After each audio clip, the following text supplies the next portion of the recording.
Exactly 20 minutes after 8, time with the dentist now. And our dentist is Dr. Gamali Nodo. He's Executive Director of Sunny Smiles. Good morning to you. Good morning again, Melody. Nice for having me again. Yeah, thank you for smiling. Thank you. Yeah, so we can all smile. Yeah. Okay, so today we're looking at how to keep the teeth that we have for life. Is it possible anyway? Yes, it's indeed possible. Our teeth should be a lifelong, like we should have it all our lives through. It starts first with from childhood, where we look at cases where what must be done at childhood when a child is born. Initially, you're looking at a case where you should give the child lots of milk and lots of calcium, things that will provide sufficient calcium and phosphorus for the developmental stages of the tooth. So you're looking at issue where you would have enough, sufficient either breastfeeding or milk from the current SMA and all that, you know, cheeses, nuts, and fluoridated water to ensure a good developmental stage, so that the matrix of the teeth that are forming are solid to withstand like the hazards and the functions. Let's go back to fluoridated water. Yes, please. What's that? Where can you get it? Fluoridated water is always, it's provided by it's provided in the water supply, okay, and so we tend to get that from the taps that are running. If we do not get that, then we would have to have alternatives like fluoridated toothpaste and fluoride supplements. So we just have to tend to, it's quite expensive for individuals to provide their own fluoride, so it's something that is provided in the community through the government supply and all that. But fluoridated water is important, but we get the supplements or the alternatives from our toothpaste and sometimes even from milks that we drink, you know. Now, when a child should get to a stage from like about 6-7 years of age, bear in mind that the mothers should try taking the children at least once a year for more just consultation, to have a look at what's going on, the developmental stages, so that the doctor can advise if there are things that are not working right. If they are going well, then from 7 years the child will start what we call a preventive care therapy, where there will have to be fissure sealants, that is sealing the newly formed molars, the permanent teeth, so as that the crevices in the fissures in are not so deep, because this child would have it till age 10-12, where before 10-12 this child wouldn't be able to do the dexterity, the ability to move their hands isn't that good. So these early teeth, which are going to live forever, need protection, and that's why we do fissure sealant. We do in the office too, we do active fluoride applications, and also we do prophylaxis, that is the gum treatment from that early stage. Okay. All right, but let's go forward a bit. Okay. The child will lose what he or she has. Exactly. At what point? So it happens as stages. So the milk teeth or the deciduous teeth will start, the child will start losing them from age 6. All the way to age 12-13. So all the baby teeth that are formed will fall off, and the permanent teeth will come from underneath to replace them. Okay. Is it usually immediately? The replacement, it's called exfoliating and erupting, so it's meant to be immediately. You would see the surfaces of the permanent teeth immediately, but there are always exceptions to rules and variations, so sometimes it's not really immediately. Okay, so the way that you said male teeth, does it mean girls are different from boys in terms of the formation? No, girls aren't different from boys in terms of the formation.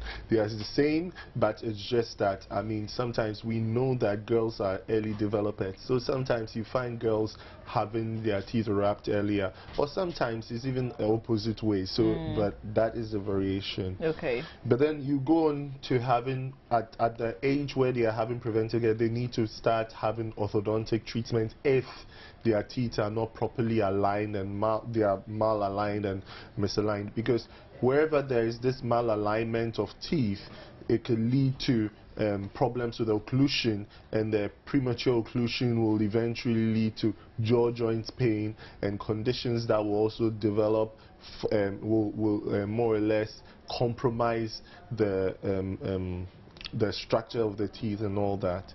And frequent visiting of the dentist to protect and repair and replace as much as possible. How frequent? So I mean, I've had twice a year. yeah, Is that the? That is supposed to be what is the standard, but it's meant to be actually 3 times. Okay. But people are not able to adhere to the 3 times. So like the dentist try to get them in at least twice a year. So what are you checking? I mean, if you don't feel pain, there's nothing wrong with you, do you still have to go see the dentist? Exactly, because what the dentist is checking is to do repair, restoration, rehabilitation, and most importantly the gum treatment that prevents your toothbrushes. I mean, because we do our brushing ourselves and we think that we are all done, but the gums are more or less containing bacteria that cannot be moved by our toothbrushing. So that is an extra thing that a dentist does. But then also to observe growth formation, observe patterns that need to be corrected, because as it is, we can't do it ourselves as an individual. It needs a collaboration with the client, the dentist, and the client to achieve that. Okay, and also products that help to improve good oral hygiene should be part of that. So you have a fluoride containing toothpaste. Now there are several that have come on into the market, desensitizing toothpaste, which is really important, particularly since tooth sensitivity is now a condition that people are like, we are aware that a lot of people are having tooth sensitivity. But should you be following, once you hear the adverts that this is good for sensitive teeth and that kind of thing, what should you be checking on the product itself?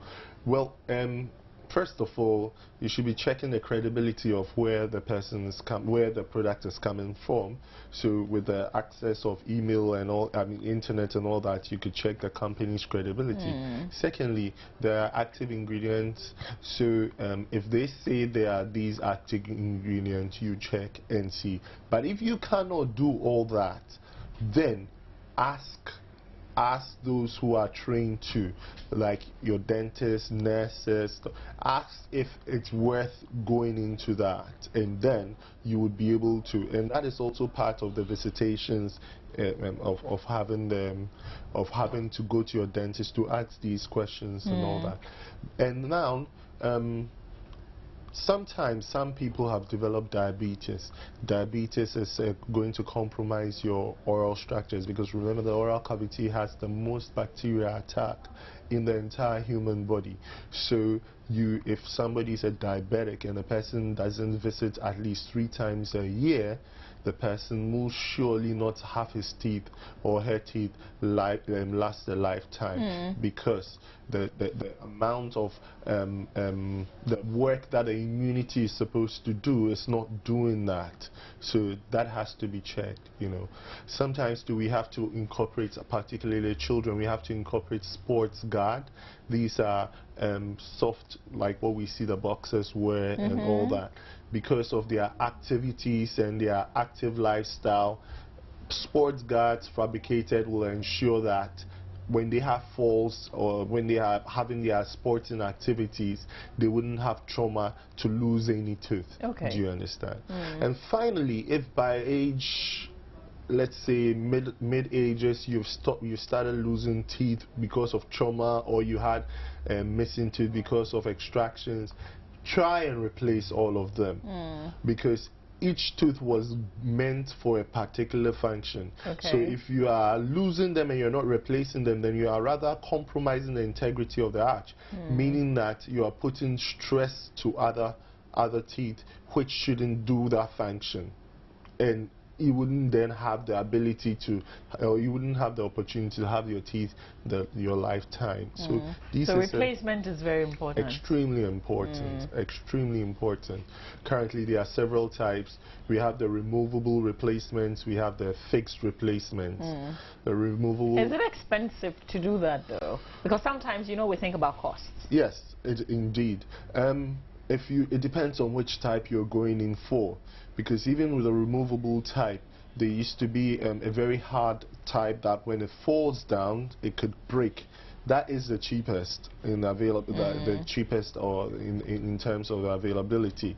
But then even with the removable type, there is a current flexible type called Valplast. It's very comfortable, and if you have that, it can also last you a lifetime if you're using it in terms of proper care, because when it drops, it doesn't break. Then you have the fixed types. So you have what we call crowns and bridges. So they are attached to standing teeth to support or to create support for the missing teeth, and it's fixed permanently.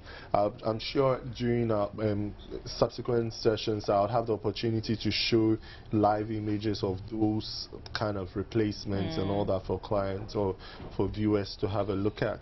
And then the most advanced type is called an implant. An implant? A dental implant, where a titanium screw is drilled into the bone where the socket. It's not really it's done under an environment well controlled. The client is sedated. So what, that can also be done here in Ghana? Yes, that's also done here in Ghana.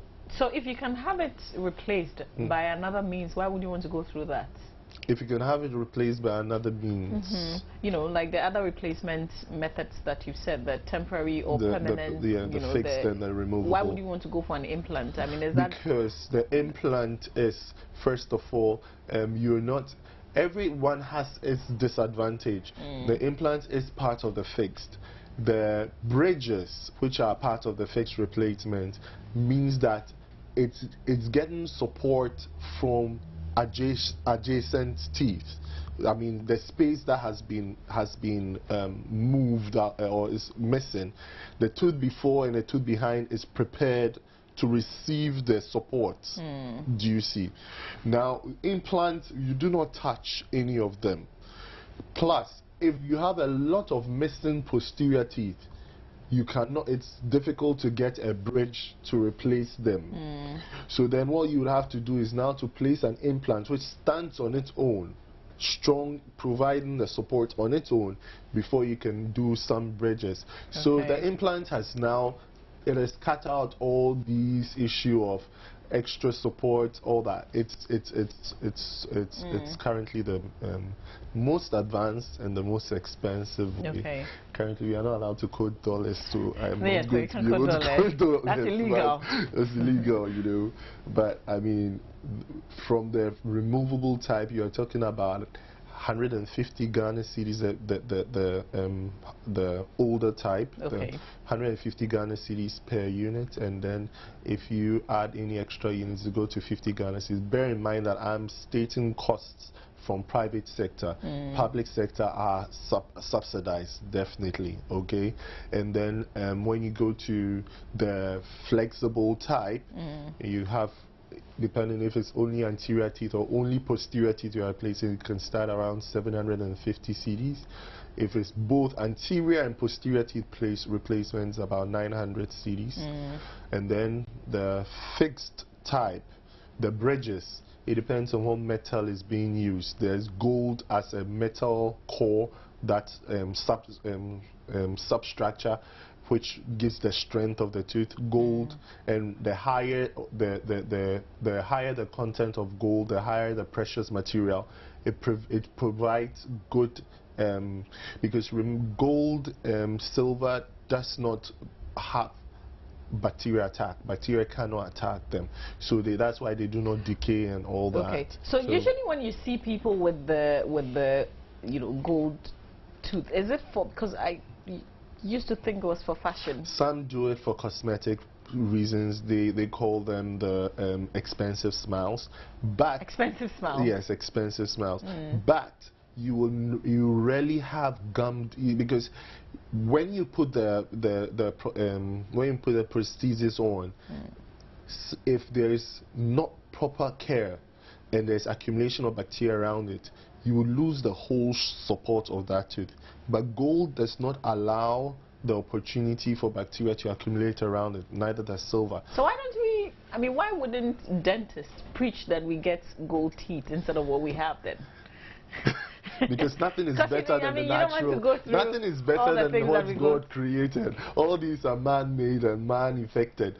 But if you are looking at a replacement, if you are looking at restoration, what material will you use? That's what I'm talking about. Not to go in to just start taking out, because trust me, nothing is better than what we came with. Unless maybe probably for cosmetic reasons, the alignments are not well done and well structured, so you have splay teeth or what. Yes, so instead of using just porcelain veneers which aren't so strong, then you could use gold with they are called Captech. That's they are bridges that have the gold structure underneath to provide strength, so that we can eat our daily foods and break our bones more safely than the veneers that we hear, and we call them the Hollywood smile, where yes, and those are just porcelain. Now if you're using only porcelain, then you should remember that the foods that you're going to eat will be limited. You cannot be breaking bones and all that. But when there's the substructure in there of gold, silver, or sometimes non-precious metal, because that reduces the cost of the treatment. Okay. Exactly. And then you have a stronger restoration, a stronger prosthesis, which should life you a lifetime, alongside the other teeth that are lasting a lifetime as well. We're still preaching brush twice daily. Yes. And we're still talking how to get your teeth stay for a lifetime. That's what we're talking about. Brushing your teeth twice daily. In the mornings, is it before or after meals? I mean, can you do after? No, you shouldn't do after, because this is what's the reason why you shouldn't do after. What is happening is that you're waking up, there's been a lot of activity and accumulation and growth of bacteria in your mouth. As soon as you go and get something to eat, the bacteria has something to feed on and cause mayhem.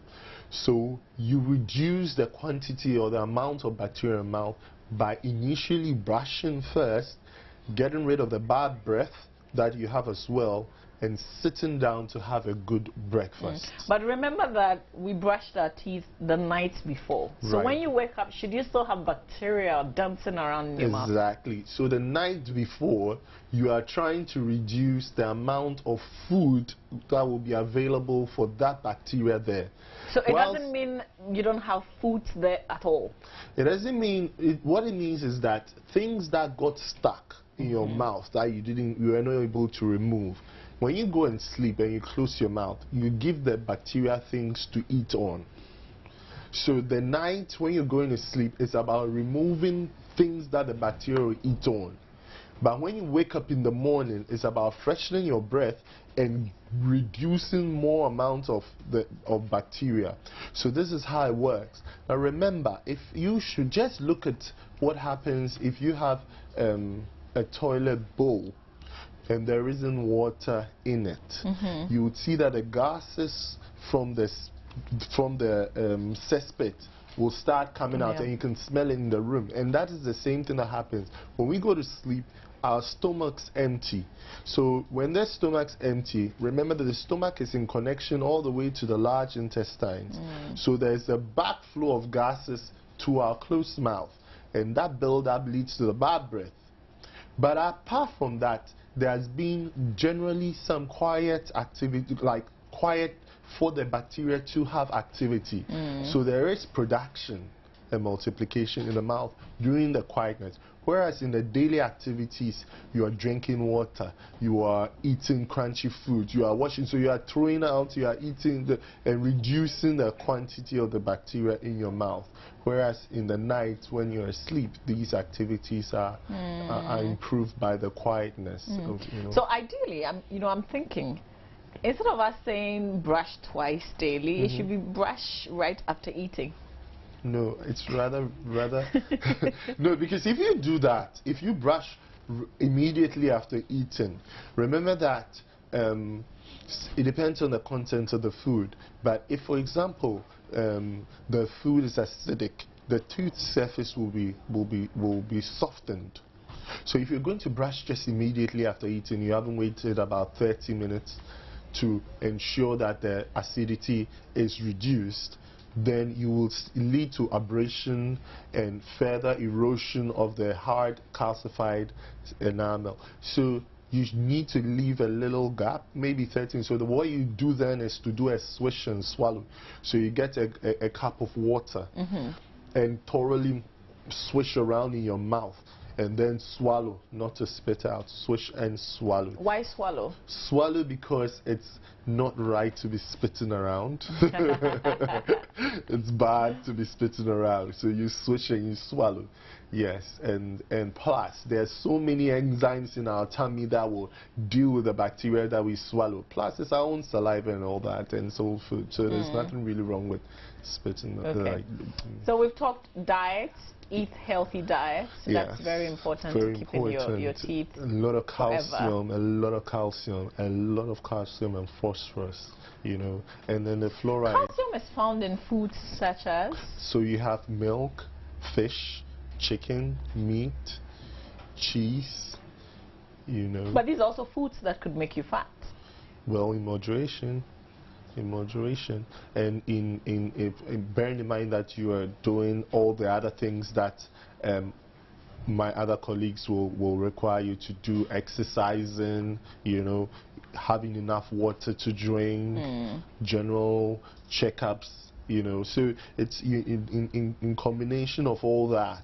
It's a total package. It's not isolated. Oral structures are not isolated. It's an entire complementary of the whole human body. So you don't do it in isolation, you just compare.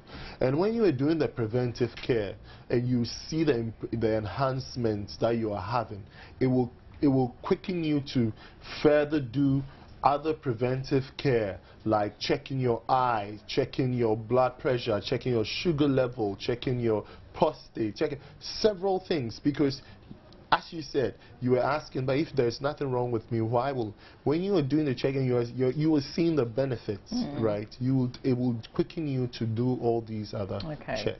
All right. Yes. Dr. Nodo, thank you so much for the education. Thank you so much. We'll come back again for the practicals of it, when we tweet something else. But thank you so much for your time this morning. Thank you so much. And I do hope that you've been well educated on this. Take note of every little detail is important, particularly when you want to keep your teeth for a lifetime. When we come back, on my banner, I am talking insurance. Yes, insurance, life insurance. We should insure. I mean, not people who are government workers or people who are doing mainstream work. All of us, ordinary people, how can we also be a part of the insurance policies that we hear going around? Stay with us right here on the AM show.